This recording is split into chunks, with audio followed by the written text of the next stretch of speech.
दोस्तों नमस्कार, स्वागत है आज के इस नए वीडियो में।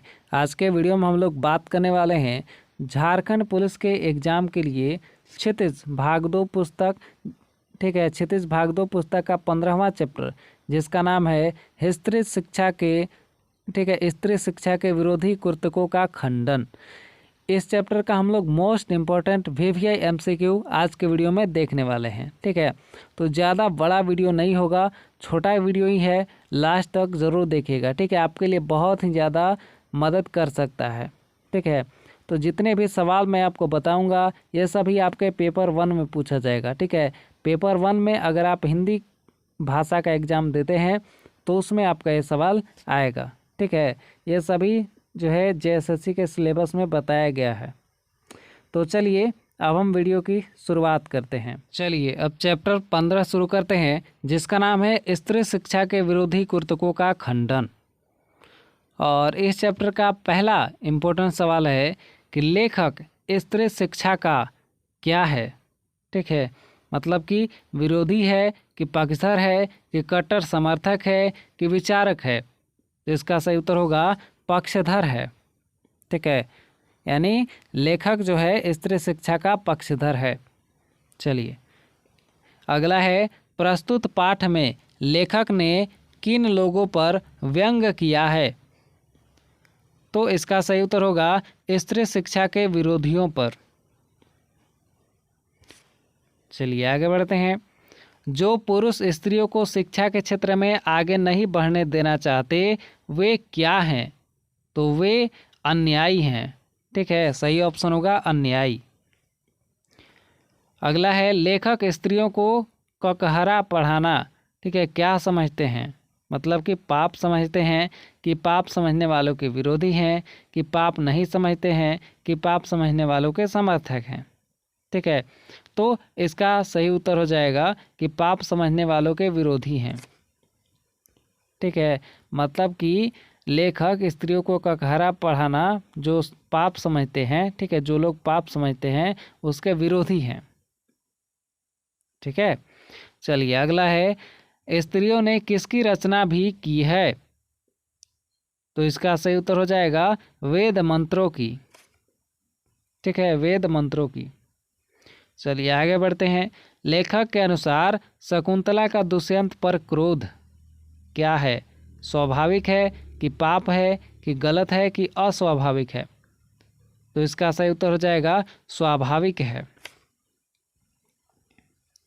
चलिए कहानी पढ़िएगा तो और अच्छे से समझ में आएगा आपको। ठीक है, अगला है बुरे व्यवहार का संबंध विद्यालयों से जोड़ना क्या क्या है। मतलब ठीक है कि पाप है कि गलत है कि यथार्थ है। तो इसका सही उत्तर होगा गलत है। ठीक है, अगला है सीता ने अपनी पवित्रता किस प्रकार सिद्ध की।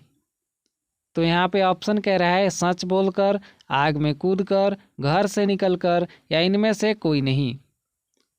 तो इसका सही उत्तर हो जाएगा आग से कूदकर। ठीक है, आग से नहीं, आग में कूदकर। ठीक है, आग में कूदकर सीता ने अपनी पवित्रता की परीक्षा दी थी। अगला है राम ने सीता का परित्याग क्यों किया। तो राम ने सीता का परित्याग क्यों किया था। तो इसका सही उत्तर होगा लोगों के कहने में आकर। ठीक है, लोगों के कहने में आकर। चलिए अगला है पढ़ने लिखने से किसका संबंध नहीं है। तो इसका सही उत्तर होगा पाप का। ठीक है, पाप का संबंध नहीं है पढ़ने लिखने से। अगला है लेखक के अनुसार वर्तमान शिक्षा प्रणाली कैसी है। मतलब कि संतोषजनक है कि संशोधन योग्य है कि अच्छी है या बुरी है। तो इसका सही उत्तर होगा संशोधन योग्य है। ठीक है, अभी जो वर्तमान शिक्षा प्रणाली है वो भी संशोधन योग्य है। ठीक है, उसमें भी संशोधन की आवश्यकता है। अगला है लेखक नारी और नर के बीच कैसा संबंध मानता है। तो इसका सही उत्तर होगा मानव मानवी का। ठीक है, अगला है लेखक ने सुशिक्षित लोगों के किस व्यवहार पर चिंता प्रकट की है। तो इसका सही उत्तर होगा भ्रष्ट और हिंसक व्यवहार पर। ठीक है, लेखक ने लोगों के भ्रष्ट और हिंसक व्यवहार पर चिंता प्रकट की है। ठीक है, कैसे लोगों के? जो सुशिक्षित लोग हैं, ठीक है, उनके भ्रष्ट और हिंसक व्यवहार पर, कि ये पढ़ लिख करके भी भ्रष्ट और हिंसक बन रहे हैं। और इस चैप्टर का अंतिम सवाल है, पुराने समय में स्त्रियां बोलचाल के लिए किस भाषा का प्रयोग करती थी? तो इसका सही उत्तर हो जाएगा, तो पुराने समय में स्त्रियां बोलचाल के लिए प्राकृत भाषा का प्रयोग करती थी। ठीक है, सही उत्तर होगा प्राकृत।